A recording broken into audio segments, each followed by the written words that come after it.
Hello everyone. स्वागत है आप सबका अ, शिक्षा विभाग गोपालगंज के इस ऑनलाइन प्लेटफॉर्म पे।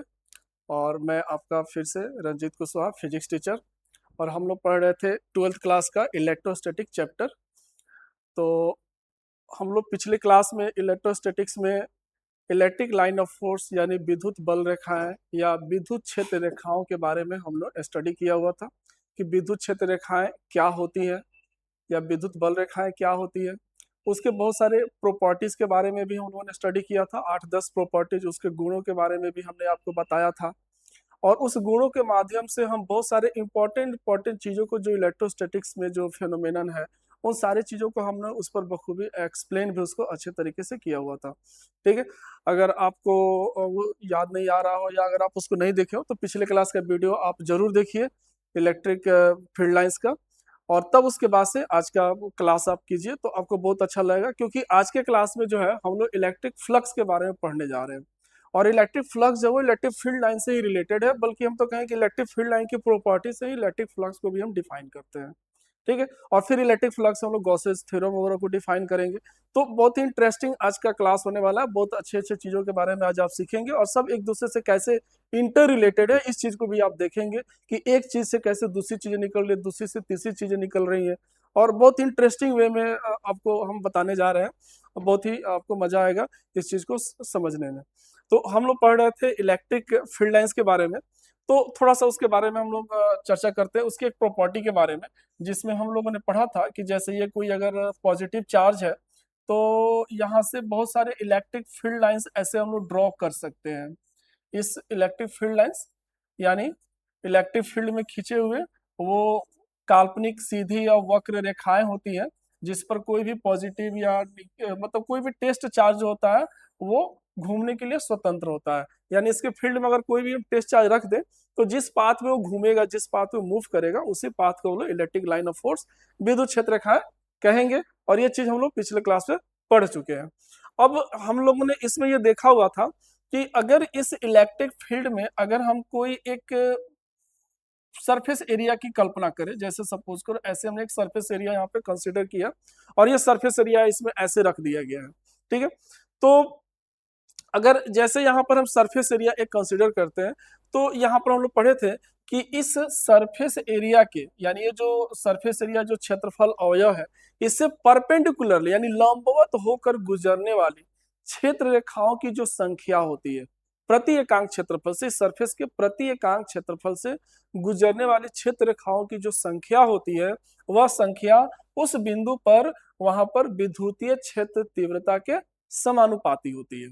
ठीक है। पिछले क्लास में उन्होंने प्रॉपर्टी में देखा हुआ था सबसे लास्ट में।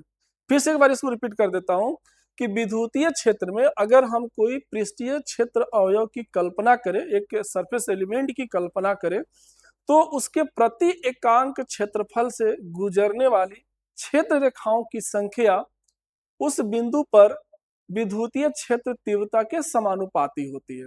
यानी इसको ऐसे भी कह सकते हैं कि उस बिंदु पर अगर क्षेत्र की तीव्रता अधिक होगी तो वहां से जो क्षेत्र अवयव हम उस बिंदु पर जो कल्पना करेंगे तो वहां से गुजरने वाली क्षेत्र रेखाओं की संख्या भी अधिक होगी। अगर इसको मैथमेटिकली अगर हम लिखें तो सपोज करते हैं कि इसका जो क्षेत्रफल है वो डेल्टा ए है। अब इस डेल्टा ए क्षेत्रफल से गुजरने वाली क्षेत्र रेखाओं की जो संख्या है वो मान लेते हैं कि डेल्टा एन है। अब संख्या कुछ भी हो सकता है, 10, 20, 15, 50, 100, 150, 200, कुछ भी। तो प्रति एक तो यहाँ पे क्या है कि डेल्टा एन जो हो गया वो टोटल गुजरने वाली क्षेत्र रेखाओं की संख्या जो लंबवत उससे होकर गुजर, यानी क्षेत्र हमारा ऐसे और ऐसे लंबवत होकर के गुजर रही है। ठीक है। और क्षेत्रफल कितना है, डेल्टा है।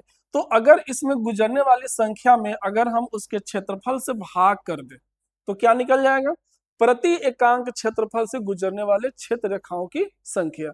तो प्रति एकांक क्षेत्रफल से गुजरने वाली क्षेत्र रेखाओं की जो संख्या होगी वो किसके प्रोपोर्शनल होगी, तो समानुपाती होगी उस बिंदु पर विद्युतीय क्षेत्र तीव्रता के। ठीक है। यानी उस बिंदु पर क्षेत्र की तीव्रता या कहें कि क्षेत्र रेखाओं की जो गुजरने वाली क्षेत्र रेखाओं की जो संख्या होगी वो जितनी ज्यादा होगी उस बिंदु पर क्षेत्र की तीव्रता उतनी ही अधिक मानी जाएगी। या ऐसे कहें कि उस बिंदु पर क्षेत्र तीव्रता जितनी अधिक होगी गुजरने वाली क्षेत्र रेखाओं की संख्या उतनी अधिक होगी। ठीक है, अब यहाँ पर एक चीज समझते हैं कि अगर हमने यहाँ पर क्या निकाला कि एकांक क्षेत्रफल से गुजरने वाली क्षेत्र रेखाओं की संख्या। अब अगर हम एकांक क्षेत्रफल से गुजरने वाली क्षेत्र रेखाओं की संख्या की जगह पर हम ये निकालें कि इस पूरे पृष्ठ से, यानी ये जो पूरा पृष्ठ हमने यहाँ पर जो लिया है, ठीक है, तो इस पूरे पृष्ठ से अगर हम क्षेत्र रेखाओं की संख्या अगर हम निकालते हैं इस पूरे पृष्ठ से, तो पूरे पृष्ठ से क्षेत्र रेखाओं की संख्या निकालने के लिए क्या करेंगे, तो पूरे पृष्ठ से क्षेत्र रेखाओं की संख्या जो है उसके लिए हमने क्या लिखा है, वो डेल्टा एन। तो अगर डेल्टा एन का मान अगर हम निकालें तो ये जाकर के ई में गुना हो जाएगा ई इंटू डेल्टा ए। तो ई इंटू डेल्टा ए कर देंगे तो पूरे क्षेत्रफल से गुजरने वाली क्षेत्र रेखाओं की संख्या निकल जाएगी। ठीक है, तो अब ये जो फॉर्मूला हमारा है delta N is equal to E into delta A. अब इसी चीज को थोड़ा सा और हम एक दूसरे फिगर के माध्यम से इसको समझते हैं और इसी फॉर्मूले को वहां से भी हम उसको रिलेट करेंगे। ठीक है, तो अगर हम यहाँ पर ऐसे देखें कि यहाँ पे हम एक और एक फिगर बनाते हैं, सॉरी, एक और फिगर हम लेते हैं। जैसे सपोज करते हैं कि ये हमारा विद्युतीय क्षेत्र है, विद्युतीय क्षेत्र रेखाएं ऐसे हम खींच रहे हैं, तो ये समानांतर रेखाएं हम खींच रहे हैं। इसका मतलब हुआ कि जो क्षेत्र रेखा है, जो विद्युतीय क्षेत्र है, वो एक समान विद्युतीय क्षेत्र है। तो इस एक समान विद्युतीय क्षेत्र में हम यहाँ पर क्या करते हैं कि क्षेत्र की तीव्रता जो है वो हम ये मान लेते हैं कि क्षेत्र की तीव्रता ई है, और इसमें हम एक दूसरा एक पृष्ठ ऐसे मतलब इरेगुलर शेप का कोई भी हम एक पृष्ठ अवयव कल्पना कर लेते हैं, और ये पृष्ठ अवयव विद्युतीय क्षेत्र के साथ उसके लंबवत मतलब उसके पृष्ठ के तल के लंबवत ऐसे उसका तल है ताकि इसे क्षेत्र रेखाएं से होकर के गुजर सके। ठीक है, अब यहाँ पे क्या करते हैं कि इसका एक छोटा सा हम क्षेत्र अवयव लेते हैं, इसका एक छोटा सा हम क्षेत्र अवयव लेते हैं, और ये जो छोटा सा क्षेत्र अवयव है वो इस प्रकार से है कि इसके क्षेत्रफल की जो दिशा है या क्षेत्र की जो दिशा है वो विद्युतीय क्षेत्र के साथ, यानी यहाँ पर ये जो हो गया इसका क्षेत्रफल, उसको हम लोग डीएस से डिनोट कर रहे हैं। तो डीएस की जो दिशा है वो विद्युतीय क्षेत्र के साथ यहाँ पर थीटा कोण बना रहा है। अब चीजों को थोड़ा सा यहाँ से हम रिलेट करेंगे। यहाँ पर भी हमने क्या है, विद्युतीय क्षेत्र लिया हुआ है, और उसमें भी हम यहाँ पर एक पृष्ठ क्षेत्रफल अवयव की हमने कल्पना की है। यहाँ पर भी हमारा एक विद्युतीय क्षेत्र है और इसमें भी हमने एक पृष्ठीय क्षेत्रफल की कल्पना की है। ठीक है, दोनों सिमिलर है। अब यहाँ पर हम उस पृष्ठ अवयव का एक छोटा सा हिस्सा लेते हैं जिसको हम डीएस कंसीडर कर रहे हैं, एक छोटा सा, मतलब डीएस यानी उसको हम लोग डिफरेंशियल फॉर्म में लिखा गया है। दैट मीन्स कि वो इतना छोटा है कि उससे छोटा अगर करेंगे ना तो जीरो हो जाएगा, इतना छोटा है वो। तो एक छोटा सा क्षेत्रफल अवयव हम यहाँ पर लेते हैं डीएस, और इस डीएस का जो डायरेक्शन है वो इलेक्ट्रिक फील्ड के साथ ऐसे एंगल बना रहा है। ठीक है, दैट मीन्स कि वो इलेक्ट्रिक फील्ड के डायरेक्शन में उसका डायरेक्शन नहीं है। जैसे हम लोग पिछले क्लास में बताए थे कि फिजिक्स में हम लोग क्षेत्रफल जो होता है ना, उस क्षेत्रफल को हम लोग एक वेक्टर क्वांटिटी के रूप में ट्रीट करते हैं। ठीक है, तो क्षेत्रफल को हम लोग वेक्टर क्वांटिटी के रूप में ट्रीट करेंगे तो ये उसका डायरेक्शन होता है। यानी यह हमारा अगर पृष्ठीय क्षेत्रफल हो गया, जैसे यह क्षेत्रफल हो गया, तो इसका जो डायरेक्शन होगा वो क्या होगा, इसके पृष्ठ के तल के लंबवत। यानी पृष्ठ ऐसे है, ऐसे पृष्ठ है तो इसके तल के लंबवत ऐसे उसका डायरेक्शन होगा। अगर पृष्ठ ऐसे है तो ऐसे उसका डायरेक्शन हो जाएगा, अगर पृष्ठ ऐसे है तो ऐसे उसका डायरेक्शन हो जाएगा। तो यहाँ पर भी जो पृष्ठ है ना वो ऐसे है, तो ऐसे है तो उसका डायरेक्शन ऐसे हो गया। तो विद्युतीय क्षेत्र की दिशा ये है और पृष्ठ का डायरेक्शन ये है, तो दोनों के बीच एंगल बन गया यहाँ पर हमारा थीटा। ठीक है, तो अब सपोज करो कि अगर हम अब फिर से हम यहाँ पे इस फॉर्मूले पे आते हैं, अब इस फॉर्मूले पे आते हैं delta N is equal to E dot D A. ठीक है, तो ई डॉट डी ए इसका मतलब क्या होगा कि इस पृष्ठीय क्षेत्रफल से गुजरने वाली क्षेत्र रेखाओं की कुल संख्या। तो विद्युतीय क्षेत्र में अगर हम कोई पृष्ठ अवयव की कल्पना करें और उस पृष्ठ अवयव से लंबवत होकर गुजरने वाली क्षेत्र रेखाओं की जो भी संख्या होगी, लंबवत होकर गुजरने वाली क्षेत्र रेखाओं की कुल संख्या को उस पृष्ठ पर विद्युत फ्लक्स कहते हैं। क्या कहेंगे उसको, हम लोग विद्युत फ्लक्स, उसको इंग्लिश में हम लोग इलेक्ट्रिक फ्लक्स कहते हैं। सिंपल, जैसे सपोज करो कि एक पानी की ट्यूब है, वो मतलब पानी ऐसे देने वाला जो होता है ना पाइप, तो उसको अगर हम ले ले, उसमें से लगातार पानी आ रहा है, तो पानी आ रहा है तो वो पानी उसके जो उसका क्रॉस सेक्शनल एरिया है, जैसे ये पाइप हो गया, ठीक है, तो इस पाइप का ये जो क्रॉस सेक्शनल एरिया है इससे लगातार ये वाटर ऐसे बाहर निकल रहा है। तो इसको हम लोग कहते हैं वाटर फ्लक्स। वाटर का जो उस एरिया से जो लगातार लंबवत होकर के पानी निकल रहा है उसको कहेंगे हम लोग वाटर फ्लक्स। तो उसी प्रकार से अगर ये विद्युतीय क्षेत्र में रख दिया जाए तो इससे जो विद्युतीय क्षेत्र रेखाएं जो लंबवत होकर के इस ओपनिंग से जो बाहर निकलेंगी उसको हम लोग कहेंगे इलेक्ट्रिक फ्लक्स, विद्युत फ्लक्स। यानी जो भी उस क्षेत्रफल से लंबवत होकर के कोई भी ओपनिंग से लंबवत होकर के जो निकलेंगी क्षेत्र रेखाएं तो उसको इलेक्ट्रिक फ्लक्स। अगर पानी निकल रहा है तो वाटर फ्लक्स, अगर विद्युत क्षेत्र रेखाएं निकल रही है तो इलेक्ट्रिक फ्लक्स, विद्युत फ्लक्स। तो इस तरह से विद्युत फ्लक्स को हम डिफाइन करते हैं। तो डेट मीन्स कि विद्युतीय क्षेत्र के किसी भी पृष्ठ, विद्युतीय क्षेत्र रखे किसी भी पृष्ठ से लंबवत होकर गुजरने वाली क्षेत्र रेखाओं की कुल संख्या को उस पृष्ठ पर विद्युत फ्लक्स कहते हैं। बस ये सिंपल सी परिभाषा है, ठीक है। तो डेट मीन्स कि अब ये जो हमारा डेल्टा एन का जो मान आया ई डेल्टा ए, तो ये इस पृष्ठ से गुजरने वाली लंबवत क्षेत्र रेखाओं की संख्या है। तो डेट मीन्स कि इसी को अगर हम इस फॉर्म में लिख दें, यानी ये संख्या को डेल्टा एन है, उस डेल्टा एन को अगर हम डी फाई मान लें, डी फाई क्षेत्र रेखाओं की संख्या, ये भी अल्प है तो हम लोग डिफरेंशियल फॉर्म में डी फाई ले लिए।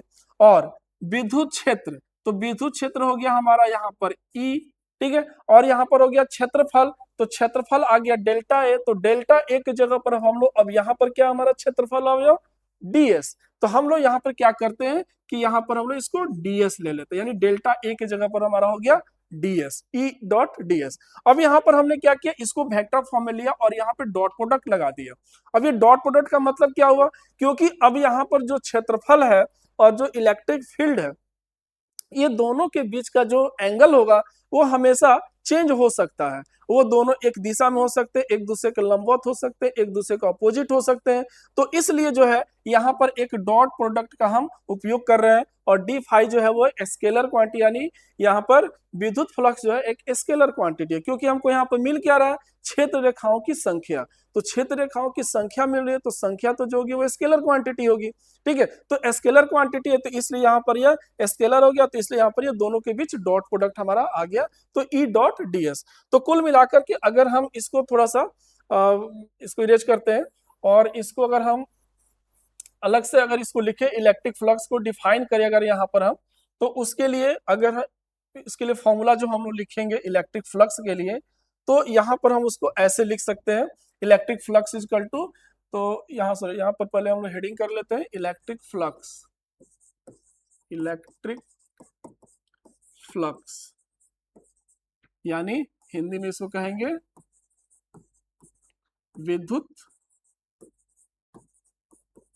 फ्लक्स, ठीक है। तो ये विद्युत फ्लक्स को तो इसको डिफिनेशन आपको बता दिए कि किसी भी विद्युतीय क्षेत्र में रखे किसी पृष्ठीय क्षेत्रफल से लंबवत होकर गुजरने वाली क्षेत्र रेखाओं की संख्या को उस पृष्ठ पर विद्युत फ्लक्स कहते हैं, ठीक है। तो उससे कुल गुजरने वाली क्षेत्र रेखाओं की संख्या को हम लोग जो डी फाई, जो हमने स्मॉल एरिया एलिमेंट लिया, तो इससे गुजरने वाली क्षेत्र रेखाओं की संख्या को डी फाई बराबर हमने क्या लिखा यहाँ पर ई डॉट डीएस।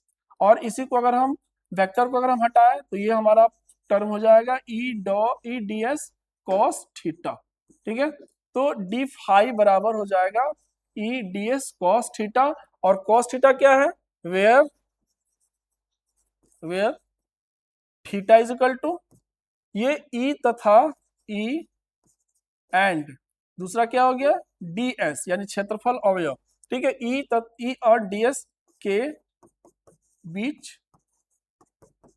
का कोण है, ठीक है। तो थीटा जो क्या उसके बीच का कोण हो गया। तो अब यहाँ पर जो भी हमारा फ्लक्स होगा वो इलेक्ट्रिक फील्ड, क्षेत्रफल और साथ साथ दोनों के बीच के एंगल पर भी डिपेंड करेगा, ठीक है। तीनों चीज पर डिपेंड करेगा। अगर ये ई और डी एस सेम रहते हैं तो फिर एंगल पर भी डिपेंड करेगा, एंगल जैसे जैसे चेंज होगा इलेक्ट्रिक फ्लक्स का मान भी चेंज होगा, ठीक है। अब अगर हम इस जैसे ये हमने एक स्मॉल एरिया एलिमेंट के लिए हमने ये निकाल लिया इलेक्ट्रिक फ्लक्स का मान, ठीक है।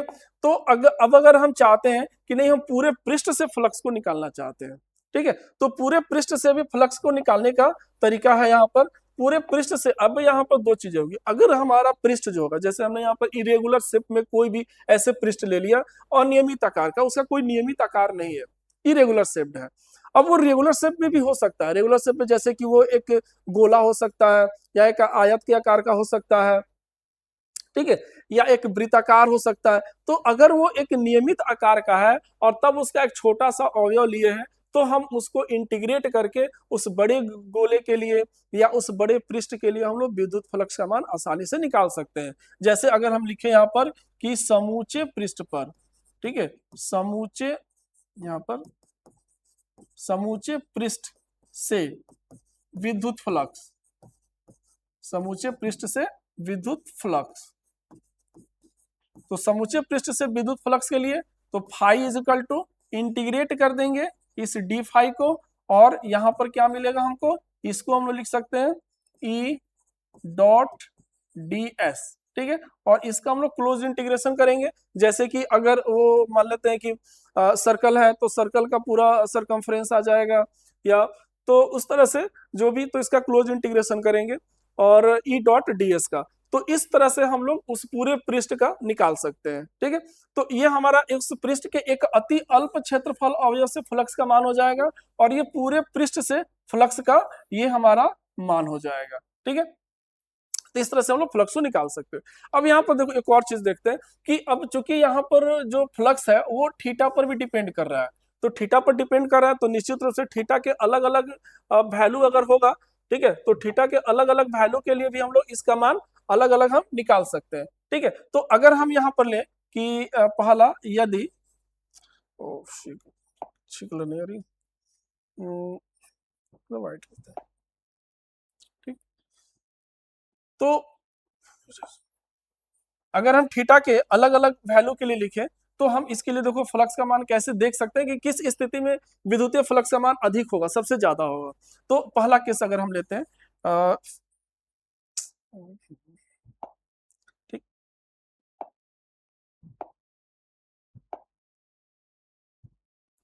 तो अगर हम पहला यहाँ पर केस लेते हैं, तो फिर यदि यहाँ ये ले ले, यदि theta is equal to 0 degree, तो theta is equal to 0 degree कब होगा, theta is equal to 0 degree, यानी डेट मीन्स की इलेक्ट्रिक फील्ड का जो डायरेक्शन है वही डायरेक्शन हमारे पृष्ठ अवयव का भी होना चाहिए। तो पृष्ठ अवयव, जैसे सपोज करो पृष्ठ अवयव हम ऐसे ले रहे हैं, पृष्ठ अवयव हमारा ऐसे, इलेक्ट्रिक फील्ड हमारा ऐसे है, और पृष्ठ अवयव भी हम ऐसे ले लिए, तो पृष्ठ अवयव की भी जो दिशा होगी वो इसके परपेंडिकुलर यानी इस पृष्ठ के लंबवत दिशा में होगी, तो लंबवत दिशा ये हो गई, और इलेक्ट्रिक फील्ड की भी दिशा वही हो गई। तो उस स्थिति में जो होगा हमारा एंगल जो होगा वो 0 डिग्री बनेगा, ठीक है। यानी ऐसे कर सकते हैं कि इलेक्ट्रिक फील्ड में अगर ये पृष्ठ अवयव बिल्कुल उसके उसके इलेक्ट्रिक फील्ड के डायरेक्शन के लंबवत तल में रखा गया है, तो लंबवत तल में रखेंगे तो थीटा इज इक्वल टू हमारा 0 डिग्री एंगल बनेगा। तो 0 डिग्री एंगल बनेगा, तो इस स्थिति में इलेक्ट्रिक फ्लक्स का मान कितना हो जाएगा, तो D phi is equal to E D S cos 0 degree, और कॉस 0 का मान 1, तो इलेक्ट्रिक फ्लक्स का मान हो जाएगा ई डी एस। तो ये यहाँ पर हमारा जो फ्लक्स का जो मान होगा वो मैक्सिमम होगा, यानी यहाँ लिख सकते हैं positive and maximum, positive and maximum flux, positive and maximum flux हमको मिलेगा कब, जब theta is equal to 0 degree होगा। अब इसको थोड़ा सा अगर हम ग्राफ के इसको अगर ड्रॉ करके दिखाएं, तो हम लोग ऐसे इसको ड्रॉ कर सकते हैं, जैसे सपोज करो कि ऐसे हमने एक पृष्ठ ले लिया इलेक्ट्रिक फील्ड में,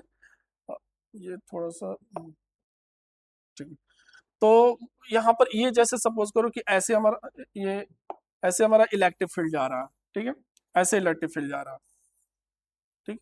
अब ये फिर यहाँ से, ठीक है, तो ऐसे इलेक्ट्रिक फील्ड हमारा जा रहा है, ये ऐसे ऐसे जा रहा है, ठीक है। तो पृष्ठ अवयव बिल्कुल उसके लंबवत है, ठीक है ना, और इलेक्ट्रिक फील्ड लाइन जैसे जा रहा है और फिर यहाँ से ऐसे, मतलब इसके लंबवत ऐसे रखा है कि इलेक्ट्रिक फील्ड लाइन जो है ऐसे पास हो रहा है, और ये पृष्ठ अवयव जो है ऐसे रखा गया है।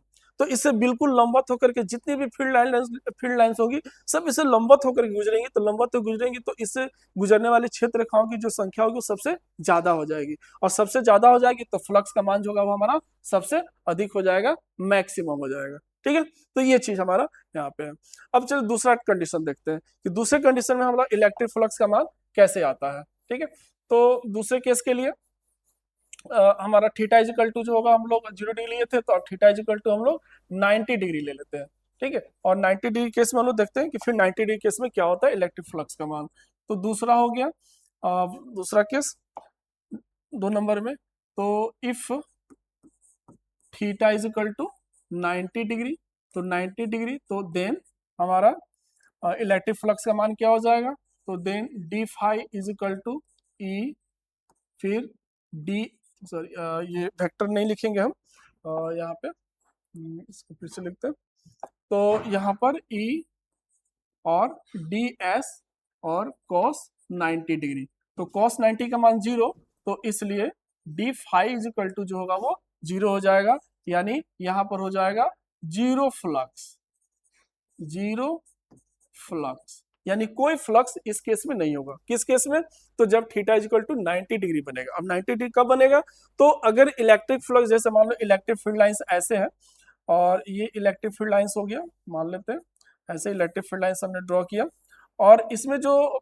हमारा ये है विद्युतीय क्षेत्र वो भी ऐसे ही है, ठीक है ना, बिल्कुल इसके प्लेन में, मतलब ऐसे रख दिया गया है, विद्युत क्षेत्र रेखा ऐसे जा रही है और हम प्लेन हम ऐसे ले लिए, फ्लक्स ये क्षेत्र हम ऐसे ले लिए, तो क्षेत्र ऐसे ले लिए तो उसका तो एंगल जो बनेगा वो ऐसे, क्षेत्र का जो डायरेक्शन होगा वो ऐसे बनेगा, और इलेक्ट्रिक फील्ड ऐसे है, तो दोनों के बीच का एंगल कितना हो गया, 90 डिग्री, तो 90 डिग्री हो गया, तो इस स्थिति में जीरो फ्लक्स, यानी कोई फील्ड लाइंस इससे होकर के नहीं गुजरेगी। जैसे ऐसे हम क्षेत्रफल ले लेंगे तो या तो फील्ड लाइंस नीचे से गुजरेगी, नहीं तो ऊपर से गुजरेगी, ऐसे तो जाएंगे नहीं क्योंकि क्षेत्र रेखा ऐसी है, तो इसलिए इससे कोई क्षेत्र रेखा नहीं गुजरती है, तो इसलिए यहाँ पर जो हमारा फ्लक्स जो होगा उसका मान 0 हो जाएगा। ठीक है, तो सेकेंड केस में हमारा 0 हो गया। अब चलिए थर्ड वाला देखते हैं कि थर्ड केस में इलेक्ट्रिक फ्लक्स का मान हमारा क्या होगा, और थर्ड केस हमारा क्या होगा, तीसरा केस, जैसे कि इफ अगर theta is equal to 180 degree हो, 180 डिग्री, ठीक है, यानी इलेक्ट्रिक फील्ड ऐसे और वो जो क्षेत्रफल हो उसकी दिशा उसके विपरीत, ठीक है, तो उस स्थिति में क्या हो जाएगा, then D phi is equal to E D S cos 180 degree. अब कॉस 180 का मान -1, तो -1, तो यहाँ पे ये हमारा इलेक्ट्रिक फ्लक्स हो जाएगा माइनस ई डी एस, यानी D phi is equal to minus E D S, तो यहाँ पर हम क्या कहेंगे कि यहाँ पर हमको निगेटिव फ्लक्स मिल रहा है, निगेटिव फ्लक्स मैक्सिमम मिलेगा बट क्या होगा, निगेटिव वैल्यू मिलेगी। ठीक है, तो निगेटिव वैल्यू मिलेगी, तो ये किस स्थिति में, इसको थोड़ा सा फिगर आउट करके हम ऐसे समझ सकते हैं कि ये हमारा इलेक्ट्रिक फील्ड का डायरेक्शन है, और हम जो पृष्ठ अवयव लिए, ठीक है, उस पृष्ठ अवयव वो हमारा ऐसे है, ये पृष्ठ अवयव का डायरेक्शन ऐसे है डी एस, यानी इलेक्ट्रिक फील्ड के बिल्कुल अपोजिट डायरेक्शन में, तो अपोजिट डायरेक्शन में है तो फील्ड लाइंस तो पूरा इसे गुजरेगा, बट क्या है कि दोनों का डायरेक्शन एक दूसरे का अपोजिट होने के कारण फ्लक्स का जो मान होगा वो निगेटिव हो जाएगा।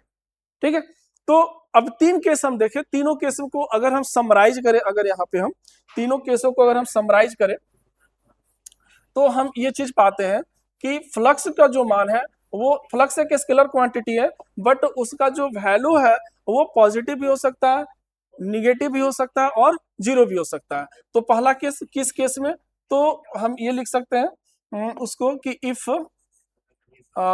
थीटा जो है less than 90 degree, theta less than 90 degree, ठीक है, तो जो फ्लक्स होगा फाई वो हो जाएगा पॉजिटिव, 0 से कम होगा तो पॉजिटिव, 0 पे मैक्सिमम होगा और 90 डिग्री से कम होगा तो वो पॉजिटिव रहेगा। ठीक है ना, तो 90 डिग्री से कम होने पर पॉजिटिव हो जाएगा। दूसरा केस क्या होगा कि दूसरा केस की अगर if theta is equal to 90 degree, 90 degree होगा तो फ्लक्स का मान जो होगा वो 0 हो जाएगा। और तीसरा तीसरा क्या होगा कि if theta is equal to 180 degree, तो theta is equal to theta is equal to theta, ठीक है, ग्रेटर देन 90 डिग्री, ठीक है, थीटा ग्रेटर देन 90 डिग्री, तो उसके लिए फ्लक्स जो होगा वो निगेटिव हो जाएगा, यानी 90 डिग्री से अधिक होगा तो फ्लक्स का जो मान होगा वो निगेटिव हो जाएगा, 180 डिग्री पर मैक्सिमम यानी माइनस ई डी एस हमको फ्लक्स का मान मिलेगा। तो ये चीज हमारा फ्लक्स के बारे में कंप्लीट जानकारी हुई। अब इसका हम लोग यूनिट और डायमेंशन भी थोड़ा सा निकालेंगे, आप इसको फटाफट नोट कर लीजिए, तब हम लोग इसका यूनिट और डायमेंशन समझते हैं और तब फिर हम लोग आगे बढ़ेंगे गॉसेस थ्योरम की तरफ।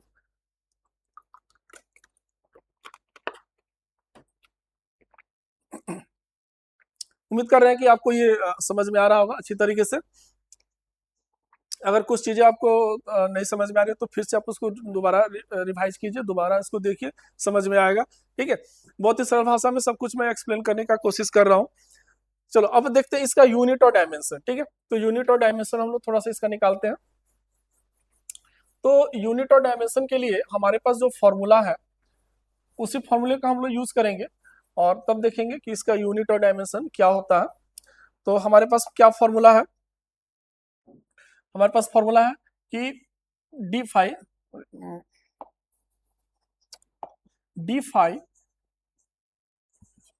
Is equal to E dot D S,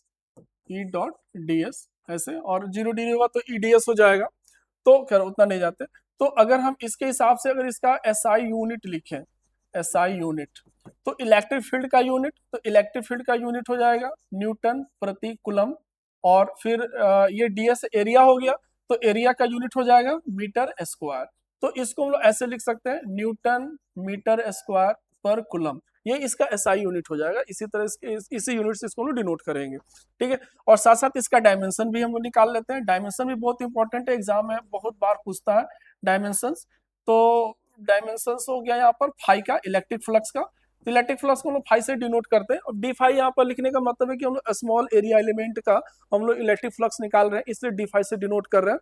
मतलब जबकि हमारी जो क्वांटिटी ऑफ फ्लक्स है, तो फ्लक्स के लिए हम लोग फाई का यूज करते हैं, ठीक है। तो फाई इक्वल टू, अब इलेक्ट्रिक फील्ड का यहाँ पर हम लोग डायमेंशन लिख लेंगे, इलेक्ट्रिक फील्ड का डायमेंशन, और फिर यहाँ पर हम लोग एरिया एलिमेंट का डायरेक्शन या एरिया का ये डायमेंशन हम लिख लेंगे और मल्टीप्लाई कर देंगे तो निकल जाएगा। तो इलेक्ट्रिक फील्ड का डायमेंशन क्या होगा, अब इलेक्ट्रिक फील्ड के लिए आप लोग पढ़े हैं E is equal to F बटे क्यू, यानी प्रति एकांक आवेश पर लगने वाला बल। और फोर्स का डायमेंशन क्या होता है, M L T minus two, और इसका डायमेंशन हो गया चार्ज का ए टी। अब इसी को आप रख दीजिए यहाँ पर, डिवाइड कर दीजिए, तो इलेक्ट्रिक फील्ड का डायमेंशन निकल जाएगा, यानी M L T minus three A minus one, और एरिया का डायमेंशन हो जाएगा एल टू, और इसको मल्टीप्लाई करते हैं तो एम टू और ये मिलकर के थ्री हो गया, और टी माइनस थ्री और ए माइनस वन। तो इस प्रकार से आपका फ्लक्स का डायमेंशन हो जाएगा M L three T minus three A minus one, ठीक है। तो ये हमारा इलेक्ट्रिक फ्लक्स का डायमेंशन और ये इलेक्ट्रिक फ्लक्स का एसआई यूनिट हो गया, ठीक है। तो इलेक्ट्रिक फ्लक्स एक स्केलर क्वांटिटी है, ठीक है। और फ्लक्स का मतलब हो गया कि किसी भी ओपनिंग से कोई भी छिद्र हो या कोई भी एरिया हो, ठीक है, तो उससे लंबवत होकर के गुजरने वाली कोई भी चीज फ्लक्स कही जाएगी। अगर वो वाटर गुजर रही है, ठीक है, तो वो water flux. Electric field lines गुजर रही है तो इलेक्ट्रिक फ्लक्स, सिंपल भाषा में। अगर मैग्नेटिक फील्ड लाइंस गुजर रही है तो मैग्नेटिक फ्लक्स, ठीक है। तो जो भी उस ओपनिंग से या उस सरफेस से लंबवत होकर के गुजर रहा है वो फ्लक्स कहा जाएगा। और यही सिंपल सी उसकी अवधारणा कॉन्सेप्ट है, ठीक है। और फ्लक्स का फॉर्मूला वगैरह सब कुछ हमने आपको यहाँ पे बता दिया, ठीक है।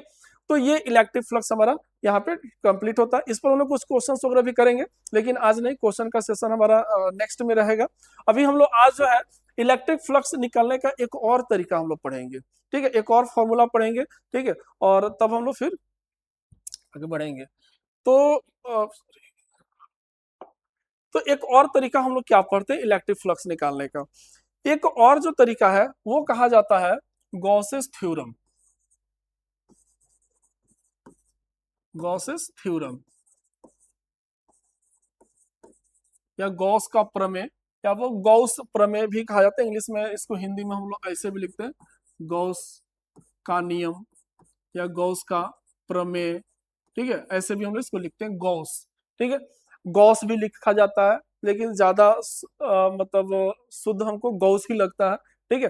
तो गॉस का प्रमेय हम लोग यहाँ पढ़ते हैं। अब गॉस का प्रमेय क्या कहता है, गॉस का प्रमेय जो है वो भी इलेक्ट्रिक फ्लक्स निकालने के लिए ही एक फॉर्मूला देता है, बट उसका यूज जो है इलेक्ट्रिक फ्लक्स से ज्यादा इलेक्ट्रिक फील्ड निकालने में होता है। दिया गया फॉर्मूला किसके लिए, इलेक्ट्रिक फ्लक्स के लिए, यानी फॉर्मूला जो आप स्टेटमेंट पढ़ेंगे ना वो लगेगा कि हाँ इलेक्ट्रिक फ्लक्स के बारे में कहा जा रहा है, बट उसका यूज किसके लिए होता है, इलेक्ट्रिक फील्ड निकालने के लिए होता है, ठीक है। और इसका मतलब जन्म कैसे हो उसको हम आपको थोड़ा सा बता देते हैं। जैसे कि कुलम्स लॉ के बारे में आप पढ़े हैं, तो कुलम्स लॉ का उपयोग जो है वो फील्ड निकालने के लिए या दो चार्जेस के बीच फोर्स निकालने के लिए हम लोग करते हैं, लेकिन उसके कुछ लिमिटेशंस हैं। कुलम्स लॉ में आप पढ़ेंगे, आपको बताए भी होंगे पिछले क्लास में, ठीक है, कि उसके लिमिटेशंस है। लिमिटेशंस क्या है कि अगर जो भी दो चार्जेस जो लेते हैं वो दो चार्जेस एस्टेटिक होने चाहिए, स्थिर होने चाहिए, तो स्थिर आवेशों के लिए वो कुलम्स लॉ लागू होता है। दूसरा, बिंदु आवेशों के लिए, बिंदु जैसे पिंडों वस्तुओं के लिए ही वो कूलम्ब्स लॉ लागू कर सकते हैं। जैसे कि स्फेरिकल बॉडी उसके लिए लागू हो सकता है। अगर कोई ये लीनियर चार्ज है, कोई लंबा वायर है और उस पर इलेक्ट्रिक चार्ज रखा गया और उसके कारण हमको इलेक्ट्रिक फील्ड निकालना हो, तो वहां कूलम्ब्स लॉ लागू नहीं होगा। ठीक है। अगर दो चार्ज मूव कर रहे हो और तब उसके बीच इलेक्ट्रिक फोर्स निकाली हो, तो फिर वहां पे भी कूलम्ब्स लॉ लागू नहीं होगा। ठीक है। तो कूलम्ब्स लॉ की कुछ सीमाएं हैं। तो उस चीज को देखते हुए देखा गया कि ये जो कूलम्ब्स का जो लॉ है वो सिर्फ स्फेरिकल बॉडी या पॉइंट लाइक ऑब्जेक्ट के लिए, यानी बिंदु जैसी वस्तुओं के लिए ही कूलम्ब्स लॉ लागू किया जा सकता है। बाकी तरह की वस्तुओं के लिए कूलम्ब्स लॉ लागू नहीं होता है। तो फिर उसमें सुधार करके गॉस ने अपना एक नियम दिया, और इस नियम का उपयोग करके चाहे किसी भी शेप की, किसी भी आकार की कोई भी वस्तु हो, आवेशित वस्तु हो, उसके कारण इलेक्ट्रिक फील्ड निकालना हो, तो आसानी से इसका उपयोग वहां पर हम करके इलेक्ट्रिक फील्ड निकाल सकते हैं। यानी इसको सरल भाषा में आप ऐसे कह सकते हैं कि जहां पर कूलम्ब्स लॉ फेल कर जाता है, वहां पर गॉस लॉ का हम उपयोग करते हैं। ठीक है। यानी जहां पर कूलम्ब्स लॉ लागू नहीं हो पाता, वहां पर हम लोग गॉस लॉ को लागू करके और हम इलेक्ट्रिक फील्ड निकालते हैं। ठीक है। तो गॉस का स्टेटमेंट क्या कहता है? गॉस का स्टेटमेंट कहता है कि किसी भी क्लोज्ड सरफेस से, क्लोज्ड, और वो क्लोज्ड सरफेस जो होता है वो काल्पनिक भी हो सकता है, हाइपोथेटिकल हो सकता है। ठीक है। हाइपोथेटिकल मतलब कि अगर मान लेते हैं कि कोई क्लोज्ड सरफेस नहीं है, तो हम वहां पर एक क्लोज सरफेस की कल्पना कर सकते हैं। ठीक है। तो किसी भी क्लोज्ड सरफेस से, यानी एक बंद पृष्ठ से गुजरने वाली जो टोटल इलेक्ट्रिक फ्लक्स होगा, या बंद पृष्ठ पर जो टोटल इलेक्ट्रिक फ्लक्स होगा, वह उस पृष्ठ द्वारा घेरे जाने वाले कुल आवेश का 1/ε0 गुना होगा। फिर से समझिए, किसी भी क्लोज्ड यानी बंद काल्पनिक पृष्ठ से, अब वो जो बंद काल्पनिक पृष्ठ होगा, अगर उस पर हम लोग गॉस का नियम अप्लाई कर रहे हैं, तो उसको हम लोग गॉसियन पृष्ठ भी कहेंगे। तो उसको हम ऐसे भी कह सकते हैं, किसी गॉसियन पृष्ठ से। ठीक है। तो किसी बंद गॉसियन पृष्ठ या किसी बंद काल्पनिक पृष्ठ से टोटल जो इलेक्ट्रिक फ्लक्स होगा, वो उस पृष्ठ द्वारा घेरे जाने वाले कुल आवेश का, नेट आवेश, ठीक है, कुल आवेश का 1/ε0 टाइम्स होता है। 1/ε0 टाइम्स, यानी जो टोटल आवेश, जो टोटल फ्लक्स होगा फाई, वो किसके बराबर होगा? तो उसके द्वारा घेरे जाने वाले कुल आवेश का 1/ε0 गुना। तो अगर मान लेते हैं कि वो टोटल आवेश Q को घेर रहा है, तो Q बटे 1/ε0 गुना, यानी Q बटे ε0। तो इसी को हम लोग कहते हैं गॉस का नियम। यही हमारा गॉस लॉ कहा जाता है। ठीक है। स्टेटमेंट आप फिर से सुन लीजिए। ऐसे आपको ये सब नोट्स में मिल जाएगा, बट फिर भी पहले आप इसको स्टेटमेंट एक बार फिर से सुन लीजिए, और सुन करके भी आप इसको लिख सकते हैं। ठीक है। कि किसी भी बंद पृष्ठ से कुल विद्युतीय फ्लक्स उस पृष्ठ द्वारा घेरे जाने वाले कुल आवेश का 1/ε0 गुना होता है। तो उसको मैथमेटिकली, गणितीय रूप में फाई बराबर Q बटे ε0 हम ऐसा लिख सकते हैं। ठीक है। अब यहाँ पर बहुत सारी चीजें इसमें हमको चेंज करेंगे, बहुत सारा चीज। ठीक है। अब चूंकि हम क्या पढ़े हैं कि phi is equal to flux के लिए हम लोगों ने अभी एक फॉर्मूला पढ़ा है कि E integration of E dot D S. तो अगर फाई की जगह पर अगर हम इसको लिखें, तो ये भी हमारा बराबर हो जाएगा क्यू बटे ε0 के। तो ये वाला जो फॉर्मूला, ऊपर वाला जो फॉर्मूला है, वो इस फॉर्म में भी कन्वर्ट हो जाएगा। ठीक है। और अब इसमें हम जिसको यूज करना चाहें, अगर हम चाहें कि बस इतना और इतना यूज करें, तो इतना यूज कर सकते हैं। अगर चाहते हैं कि नहीं ये वाला हम यूज करें, तो बस ये वाला ही यूज करेंगे, बीच वाले को हम गायब कर देंगे। तो सिर्फ इन दोनों का भी यूज कर सकते हैं, या अगर इसकी जरूरत नहीं है तो इन दोनों का भी हम यूज कर सकते हैं। ठीक है। क्योंकि ये भी इलेक्ट्रिक फ्लक्स है और ये भी फ्लक्स है, और ये भी इलेक्ट्रिक फ्लक्स का फॉर्मूला है Q बटे ε0 अकॉर्डिंग टू गॉसेज लॉ। ठीक है। तो हम जिसको चाहे इसमें से अपनी सुविधा के अनुसार, या जिसकी जरूरत होगी क्वेश्चन में, उसके हिसाब से हम इसको यूज कर सकते हैं। अब दूसरी चीज, अब यहाँ पे एक और भी बहुत सारी चीजें इसमें निकल करके आएंगी। ठीक है।